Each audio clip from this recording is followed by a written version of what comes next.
What's going on, everyone? Jeremy here from the quartering end.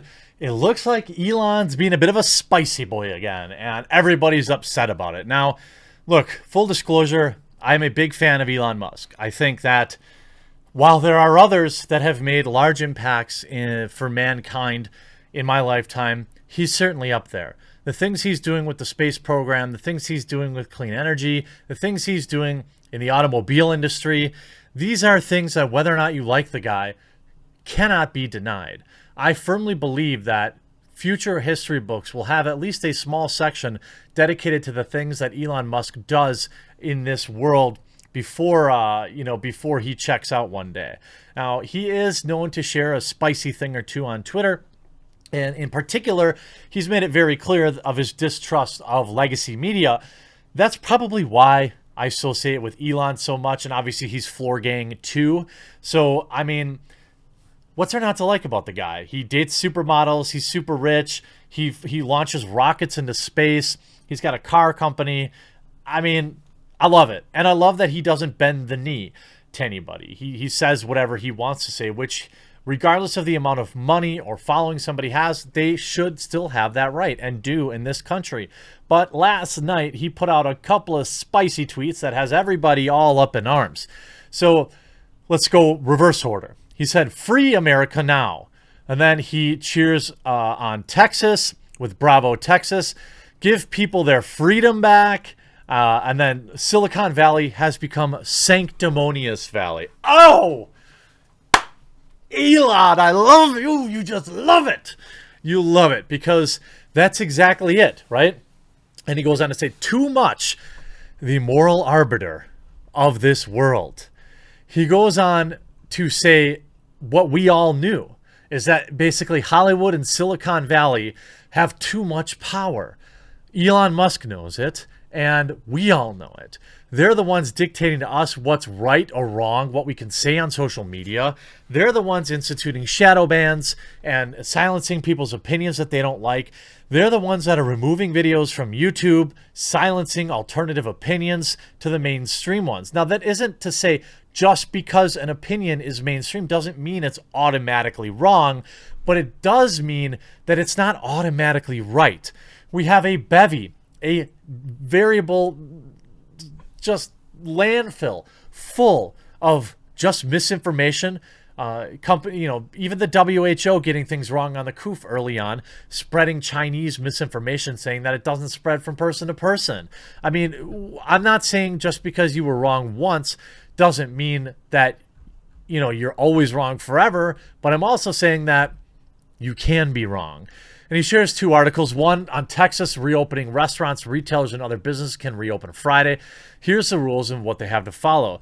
Look, there's an argument to be made here. I think if you follow me on Twitter or on Facebook, you know where I'm at on the side on this argument. I'm not saying reopen everything immediately with no restrictions. But what I am saying is governors need to start getting more creative, especially in states like Texas and Wisconsin and Michigan and California, where the issue isn't as dire. Now, Governor Greg Abbott's plan to reopen Texas will allow some businesses like retail stores, restaurants, movie theaters, and malls to reopen as early as Friday with new rules outlined by the government's task force. Now, the question to me is going to be, will people show up? I think they will. I think, wearing a mask is, probably smart. That's like the minimum of it. Carrying antibacterial spray and cleaning yourself up and being mindful about touching your face. I think this is smart. It's probably just good, decent advice going forward, especially if you're somebody who's at risk. Be mindful of touching door handles and touching your face. All these things just make sense. So retailers and malls across Texas can reopen, but must keep capacity limited to 25%. But for rural counties with fewer than 5 confirmed cases, they can open up to 50%. See, this is what I'm talking about. A smart solution. It's not saying, hey, just fling the gates open and open everything up. It's saying, hey, let's look at particular areas. Let's address policy-wise whether or not there's a hot spot there and we need to worry about it. Restaurants on Friday.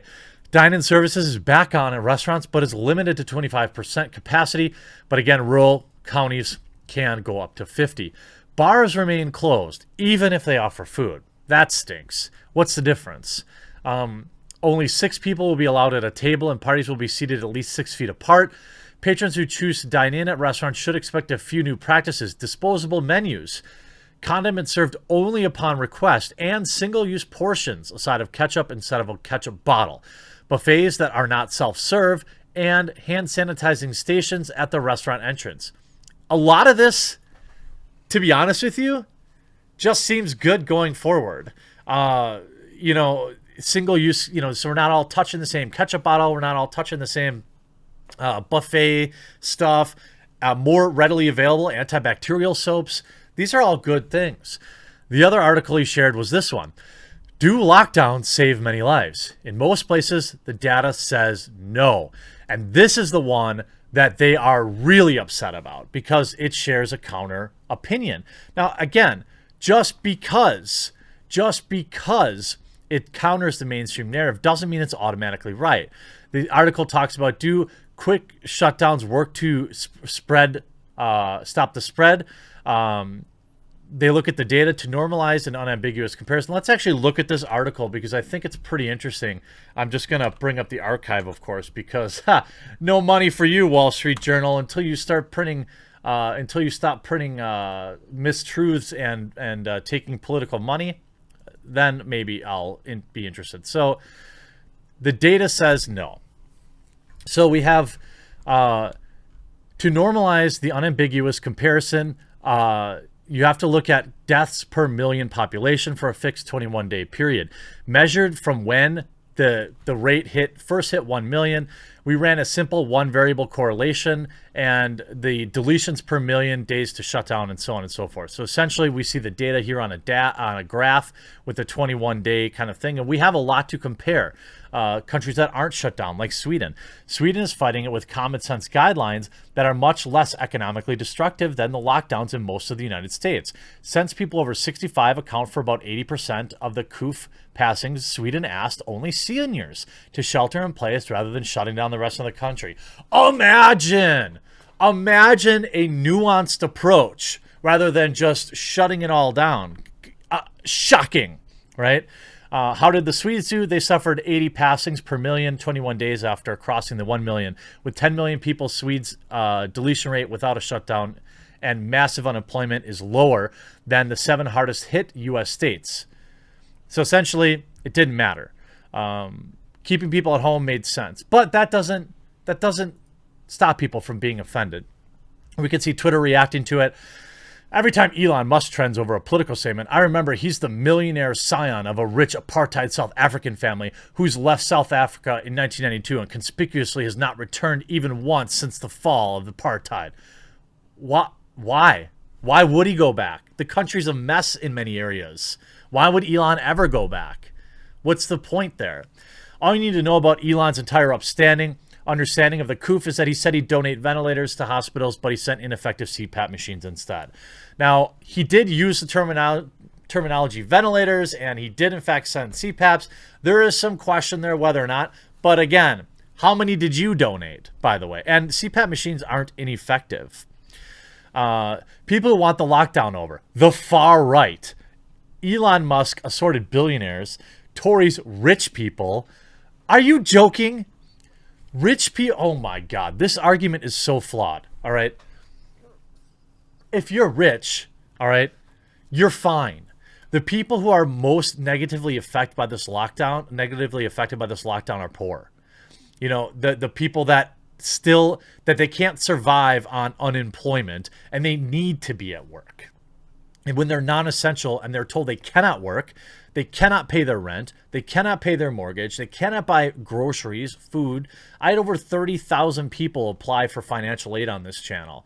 I'm only going to be able to give it to maybe a couple hundred of them. It's overwhelming how many people need help, all right? So it's not, and the rich people are fine. If I had $4 million in the bank, you think I would care about having to take an extended vacation? I think I'd be fine with it. But of course, Newsweek writes, Elon Musk blasts the lockdowns. Free America now. Elon Musk has clearly had enough of the lockdown, being advised by experts to limit the spread. I like how they say experts. Yeah, the same people that said it didn't spread human to human, right? In response to one Twitter comment, Musk wrote, reopen with care and appropriate protection, but don't put everyone under de facto house arrest. Something I 100% agree with. The outspoken billionaire, who frequently uses social media to voice his personal opinions. Hello, everyone does that. This is everyone uses social media to do that. You don't have a problem that he's sharing his opinion. You have a problem that you disagree with it.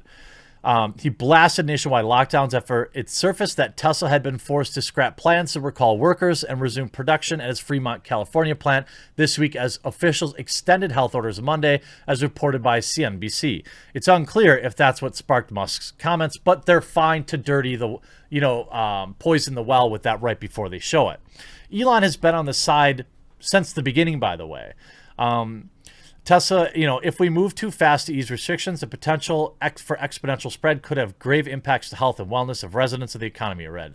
The decision had an immediate impact at Tesla's factory, which produces Model S and Model X electric vehicles. We will not be returning to work Wednesday, April 29th. Please disregard all communication. Yes, of course.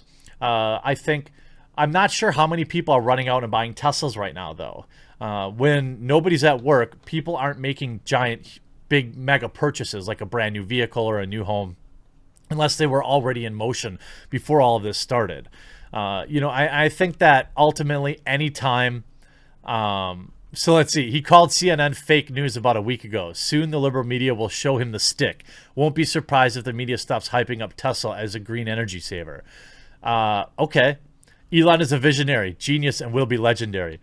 I mean, I don't want to simp for Elon here, but I just agree with him on this. I agree.